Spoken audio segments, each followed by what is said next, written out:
les gens sont complètement d'accord avec eux parce que dans le fond ils sont d'accord avec eux. Et là on est exactement dans une situation similaire. Il faut vraiment cibler, d'abord savoir si on veut faire une opération pour amener des gens à nous connaître et à venir avec nous, ou alors faire une opération de blocage qui ne doit pas, qui doit le moins possible toucher les personnes individuelles. Ouais, sur le toucher les personnes individuelles, moi j'ai remarqué deux choses. Je suis allé rue de Rivoli là un petit peu, et c'est vrai que d'un côté on a les automobilistes qui, dans l'ensemble, sont plutôt assez calmes en vérité, mais qui peuvent effectivement se sentir un peu agressés. Et de l'autre côté, quand on marche rue de Rivoli, il y a vraiment le quartier libéré, on respire. Et ça fait tellement du bien. Et là j'ai cité une fresque climat qui se donnait rue de Rivoli avec des gens qui n'étaient pas du tout externes, qui écoutaient la fresque climat et qui ont appris des choses. Donc je pense que ce blocage qu'on fait là, il a vraiment du sens. Il y a beaucoup de piétons rue de Rivoli. Il y a beaucoup de gens qui prennent peut-être conscience aussi de leurs revendications. Ça marche.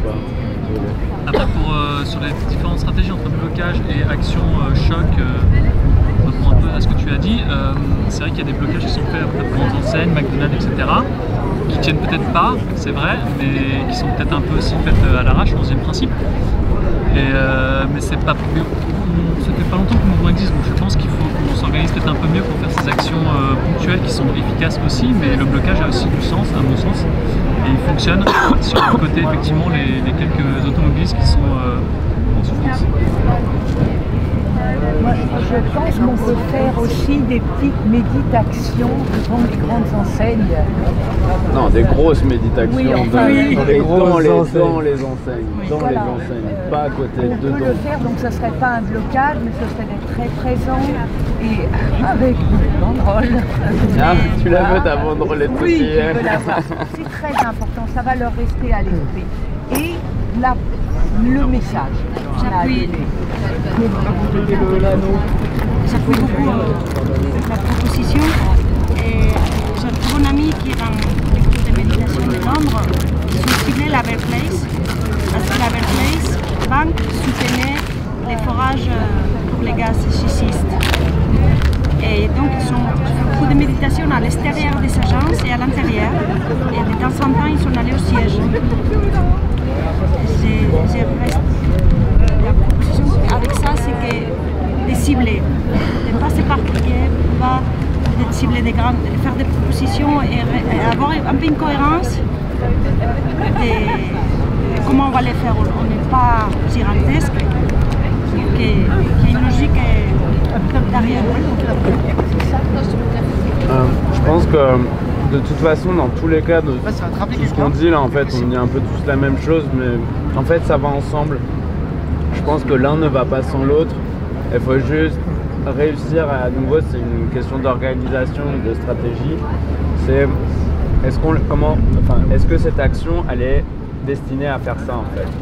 Donc est-ce que c'est une action de blocage, je sais pas, on médite, on va dans le métro, par exemple, ou on va dans un supermarché, ou juste on est là pour soutenir les rebelles, protéger les rebelles.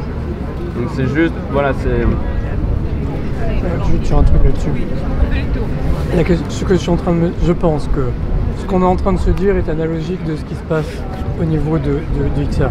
Donc, ce que j'entends depuis tout à l'heure, c'est qu'il y a deux thèmes. Il y a, en gros, est-ce qu'on se tourne plutôt vers l'intérieur du mouvement, apaiser les tensions, aider les gens, etc. Ou est-ce qu'on est un groupe d'action qui se propulse vers l'extérieur, bloqué avec la méditation? Et ça, moi j'en sais rien, mais j'ai l'impression que ça revient un peu comme une discussion ici. Mais c'est ça, moi je pense qu'il faut faire les deux. On a un problème de nombre. Non mais ça après ça va venir. Excusez-moi, je voulais juste vous dire un truc. On est 100 sur le film Mattermost. Hein. On est sur le film Mattermost, on est 100 méditants. Hein. Ah oui? Ouais, ça y est. Hein. Hier on était combien? 64. Moi, à ce stade. C'est moi qui a bugué. Sur IDR, le national, pardon. Anyway. Bonjour. Bonjour. En fait, je filme en plan séquence des choses que j'entends et je le mets directement sur YouTube si ça vous dérange pas. Alors par contre, quand? Mais c'est direct. Ah, c'est déjà en direct? Non, c'est pas direct, c'est le soir, quand je reviens, je le mets. Vous préférez regarder avant? Est-ce que vous pouvez différer en fait? Ouais, parce que parfois il y a des petites informations que. Moi je suis pas contre en fait, j'ai pas de Ouais, problème d'accord. avec transparent en fait, de ce qu'on vient de dire. Ouais. Mais c'est juste qu'on a peut-être transmis des informations qu'on n'a pas forcément envie de. On est en D'accord. réunion d'organisation en fait. D'accord, c'est ça. On parle- on une parle de- réunion dans... D'accord. On parle d'action de supermarché, des choses comme ça, Voilà, c'est peut-être pas génial. Voilà, la désobéissance civile, on ne peut pas en parler avant. D'accord. D'accord. On n'a pas donné d'adresse. Oui, c'était vague et tout ça, mais c'est juste pour... c'est comme si j'avais quelqu'un avec moi et parce que tout le monde écoute là, hein, ce que vous dites. Si vous pouvez différer de 24 heures peut-être. Ah oui, bien sûr, bien sûr. Sinon, je vous donne le nom de l'endroit où c'est diffusé. Rien à voir, oui.